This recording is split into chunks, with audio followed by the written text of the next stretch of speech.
ezagutzea sortea. Denontzat, eta emakume buska hori beti gogoan izango dugu. Eta gaurkoan berak hemendik Euskararen etxea hainbestetan defenditu zuen bezala, gaurkoan bere omenez Gabriel Arestiren poema bat, nire aitaren etxea defendituko dut, poema irakurri nahi dugu. Nire aitaren etxea defendituko dut, otsoen kontra, zikatearen kontra, lukurreriaren kontra, justiziaren kontra, defenditu eginen dut nire aitaren etxea.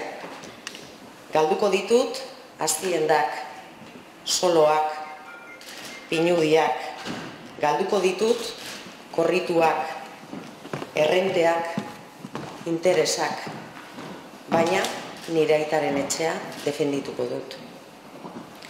Armak kenduko dizkidate eta eskuarekin defendituko dut aitaren etxea. Eskuak ebakiko dizkidate eta besoarekin defendituko dut aitaren etxea. Besorik gabe, sorbaldik gabe, bularrik gabe utziko naute eta arimarekin defendituko dut nire aitaren etxea.